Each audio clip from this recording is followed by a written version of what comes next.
If you're over 60 and lately you've been feeling more tired than you should be, even when you're sleeping enough, or your bones ache for no reason, or you've been catching every cold that goes around the family, there's one quiet deficiency I want to talk about today. It affects about 6 in 10 adults over 60. And the strange thing is, most of the people who have it don't know, because the signs look like just getting older. But they're not. They're often signs of something simple, something fixable, something that costs about $30 to test for. Today I'm going to walk you through 7 signs your body might be running low on vitamin D. By the end, you'll know exactly which test to ask your doctor about, what the numbers mean, and the specific changes that actually move the needle. And sign number 6, that one surprises most of my patients. Most have never even heard it connected to vitamin D. Stay with me through that part. I'm Dr. Ash Ravtani. I'm a family physician. Most of my work is with patients managing the everyday challenges of getting older. Joint pain, sleep that isn't quite right, the slow climb in blood pressure, the fatigue that feels different from regular tiredness. And the more years I spend doing this work, the more I notice one thing. Vitamin D deficiency is everywhere. It hides behind a dozen other complaints. Patients come in worried about something else entirely, and the blood work reveals what was really driving it. This is one of the most common issues I see, and it's also one of the most fixable. That's why I wanted to make this video. Not to scare you, just to give you the tools to ask the right questions next time you sit down with your doctor. Quick note before we begin. This video is for education. It is not a replacement for a conversation with your own doctor. Vitamin D status can only be confirmed with a blood test, so if anything I say resonates with you today, please don't go grab a bottle of supplements off the shelf and start taking high doses. Some of these supplements interact with medications. Some can build up to harmful levels. The right path is to bring this up with your physician, get tested, and supplement only if you actually need to. Take this video as a starting point for that conversation. Before we go further, type your country in the comments. I genuinely love seeing where everyone watches from. It helps me understand who I'm talking to. So, why does vitamin D matter so much? And why do older adults run low on it more than anyone else? Here's the thing most people don't realize. Vitamin D isn't really a vitamin. Not in the classic sense. It behaves like a hormone in your body, meaning it sends signals to almost every system you have. Bone, muscle, immune cells, brain, mood regulators, even your gut lining listens to vitamin D. When you have enough of it, those systems run smoothly. When you don't, small things start going wrong in different places at the same time. And that's why the symptoms are so confusing. They don't all point to one organ. They scatter across your body, and people end up thinking they have 5 different problems. Now, why is this especially common after 60? A few reasons stack up.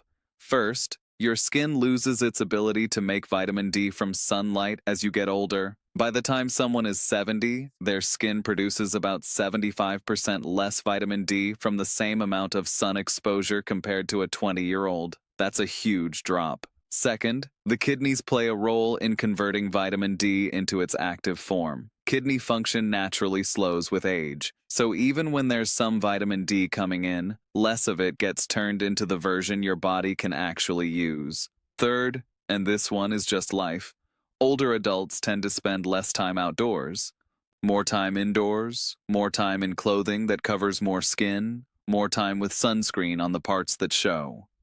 All of which makes sense for skin health, but it does mean less natural vitamin D. So you have a perfect storm. Less production from skin, less conversion in the kidneys, less time in the sun. Stack those 3 together, and it's no wonder the deficiency rates climb so much after 60. The National Institutes of Health Office of Dietary Supplements has been tracking this for years. The Endocrine Society has published guidance on it specifically for older adults. This isn't fringe nutrition, this is well-established physiology. All right, with that foundation, let's get into the 7 signs. Sign 1, persistent fatigue. The first sign, and it's the one most people brush off, tiredness, the kind that doesn't lift no matter how much you sleep. Now, I want to be careful here. Not every tired person has a vitamin D problem. Tiredness has many causes: thyroid issues, sleep apnea, anemia, depression, medications. But there's a specific kind of fatigue that vitamin D deficiency causes. And once you've seen it in a few patients, you start to recognize the pattern. It's a heaviness, a baseline drag. People describe it as feeling like there's a weighted blanket over them all day. They sleep 8 or 9 hours. They wake up still tired. They sit down for a few minutes in the afternoon and have to fight not to nod off. Coffee helps less than it used to. Here's the biology behind it. Your muscle cells, your mitochondria, the little energy factories inside every cell, they need vitamin D to function properly. When vitamin D is low, those factories produce energy less efficiently. It's not that the lights are off, it's that they're dimmed. Think of vitamin D as the master key. Without it, hundreds of cellular doors stay locked. You're trying to do your day, but the keys won't turn smoothly. Energy production becomes more effortful, even when nothing else is wrong. A study published in the journal Medicine, looking at fatigue in vitamin D deficient adults, found that supplementation in those who tested low was associated with significant improvement in fatigue scores. So this isn't just folklore. The research backs it up. Question to ask your doctor: I've been more tired than usual. Could you check my vitamin D level along with the other routine blood work? Sign 2. Muscle weakness, especially stairs. The second sign, and this one is closely connected to the first: muscle weakness, particularly the kind you notice when you're climbing stairs, getting up from a chair, or carrying groceries from the car. Many of my patients tell me, I can still do everything, it just takes more out of me. That's the description. Things that used to be automatic are now effortful. The legs feel weaker, the arms feel weaker. Not dramatically, just less. Here's what's happening. Vitamin D plays a direct role in muscle function. There are vitamin D receptors all over muscle tissue. When vitamin D is low, the muscles don't contract with the same strength. They also become more prone to small injuries and slow recovery. The analogy I like to use is an electrical wire. The wire is fine, the current is fine, but the connection at one end is loose, so the signal gets through, but at reduced strength. Vitamin D is part of how the connection between your nervous system and your muscles stays clean and crisp. When it's low, things just don't fire the way they used to. Older adults with vitamin D deficiency also have higher rates of falls, partly because of the weakness, partly because of balance changes. Research published in the British Medical Journal showed that adequate vitamin D status was associated with measurably lower fall risk in older adults. This is the kind of thing where, if I see a senior who's started using the railings on stairs they used to take easily, I want to know what their vitamin D is. It's not the only cause, but it's worth checking. Question to ask your doctor: I've noticed stairs feel harder than they did a year ago. Could vitamin D be playing a role here? Sign 3. Bone pain. The third sign, and this one is the one most associated with vitamin D, but described in a way that's often missed. People hear vitamin D and they think bone fractures, osteoporosis. Yes, those are connected. But before fractures, before scans show anything dramatic, there's often a quieter symptom: a deep, dull ache. Lower back, hips, sometimes the ribs, not sharp, not associated with a specific injury. It just hurts in a way that you can't quite point to. This is sometimes called osteomalacia in its more severe form, but the milder version, vitamin D-related bone discomfort, affects many older adults without ever showing up as a clear diagnosis. The bones are remodeling poorly. The mineralization isn't quite right, and the result is this background ache. If you press on the breastbone or the shins and it's tender in a way that surprises you, that's a clinical sign doctors actually look for. Question to ask your doctor: I have this aching in my back and hips that doesn't feel like a typical injury. Could you include vitamin D in the workup? Quick check. Of those first 3 signs, which one sounds most like you? Type 1, 2, or 3 in the comments.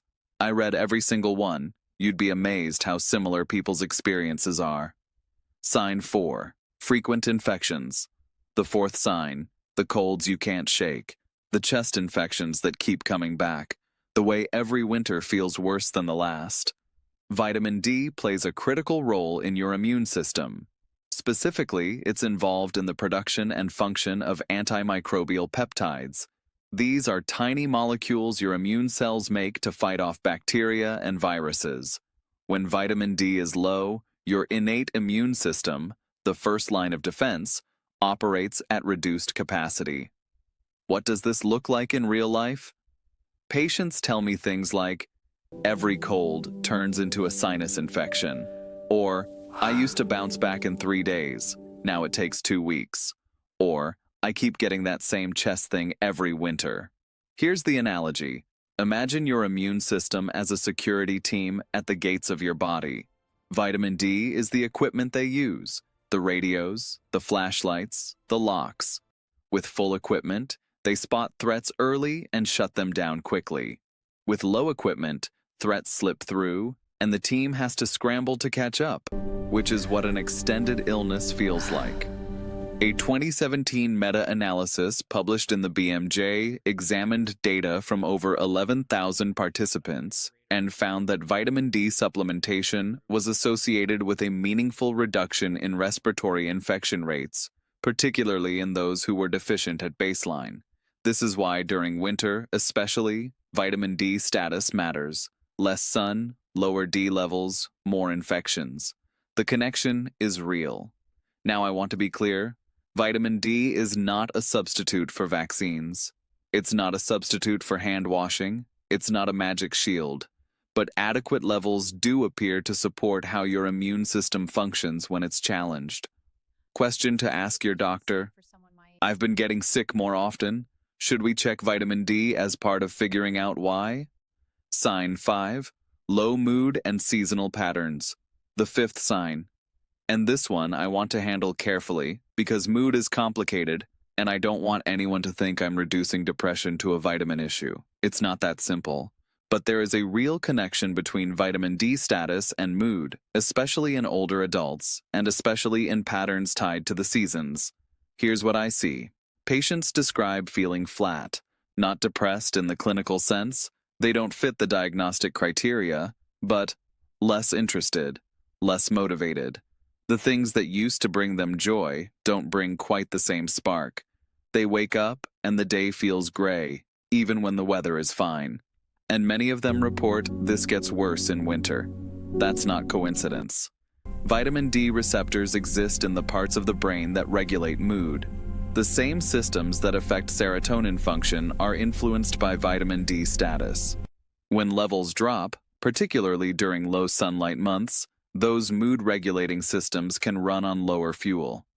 The Endocrine Society has noted vitamin D's potential role in mood regulation in their clinical guidelines. Multiple observational studies have linked low vitamin D to higher rates of depressive symptoms in older adults.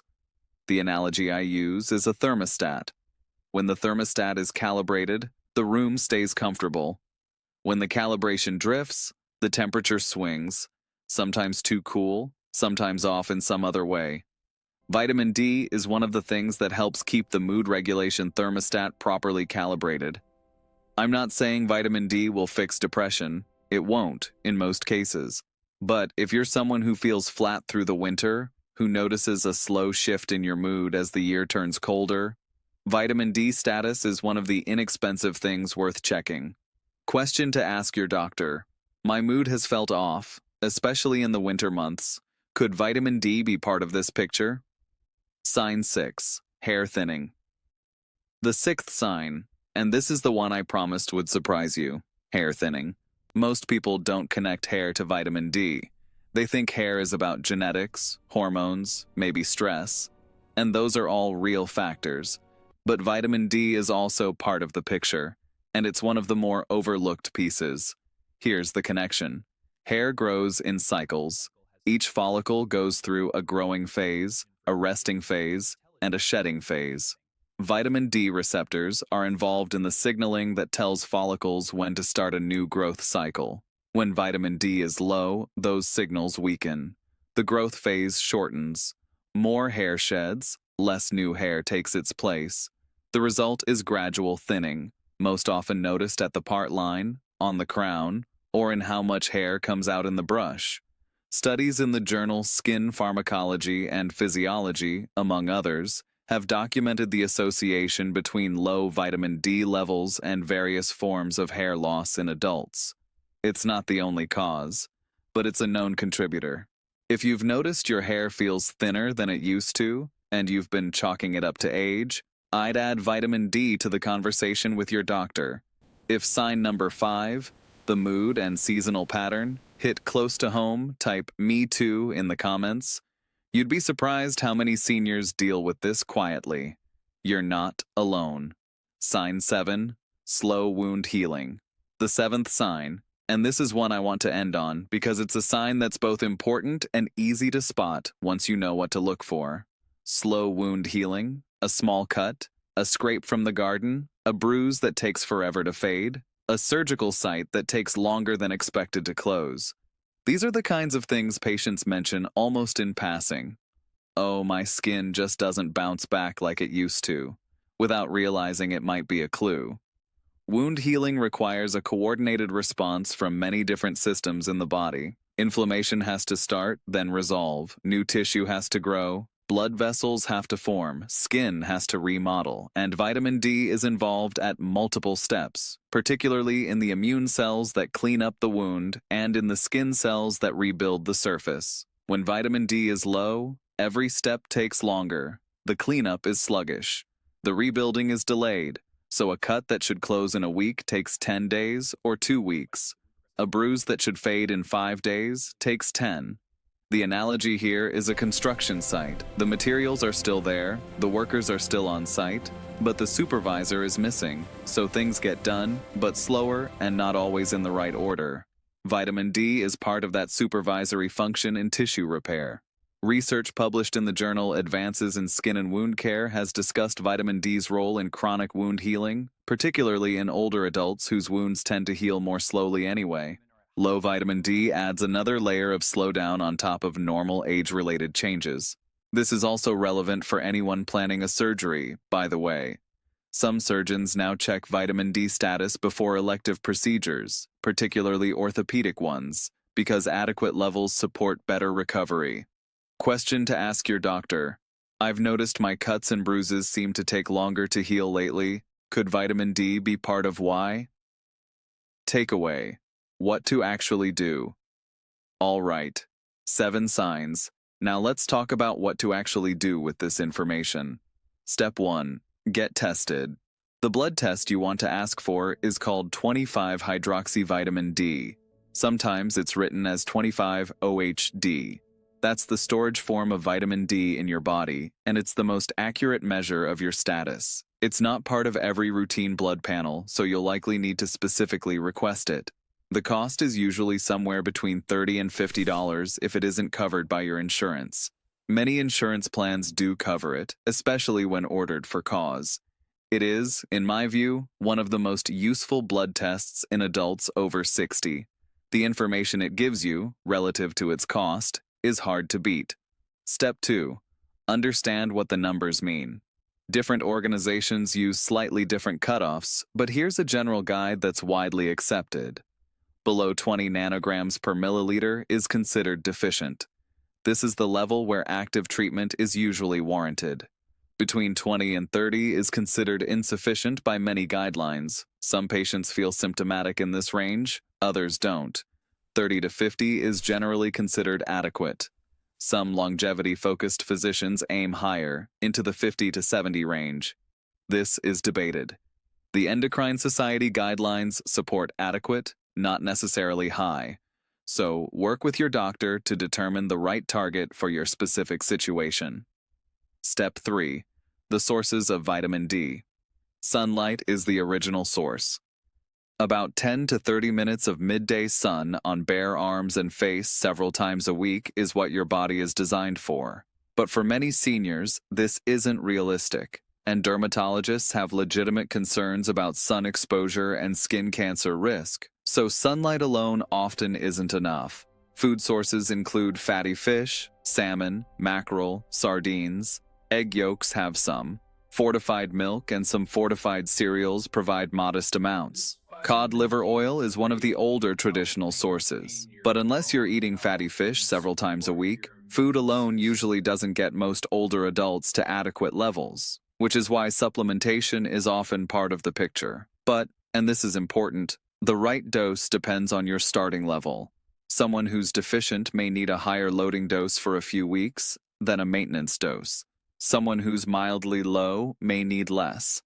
And there are people for whom vitamin D supplementation needs careful management, those with kidney stones, certain parathyroid conditions, or those on certain medications. This is exactly why I keep saying, talk to your doctor. Don't guess on the dose. Don't take what your neighbor is taking. Get tested, get the right dose for your situation, and recheck levels in 3 to 6 months to see how you're responding. I want to end with a thought. In modern medicine, we often look for the dramatic intervention, the new procedure, the newest medication, the surgery that fixes things in one go. But many of the most powerful interventions are quiet. They're cheap. They don't make news. And they sit in your routine blood work waiting for someone to look at them. Vitamin D is one of those. The test costs about the same as a nice meal out. The supplement, when needed, costs a few dollars a month. The benefits, when deficiency is the issue, touch fatigue, muscle strength, immune function, mood, hair, wound healing, bone health. All from one inexpensive piece of information you and your doctor can act on together. If anything I described today sounded like you, even one of the 7 signs, please bring it up at your next appointment. Ask for the 25-hydroxyvitamin D test by name. And then, based on what your level shows, work with your physician on what comes next.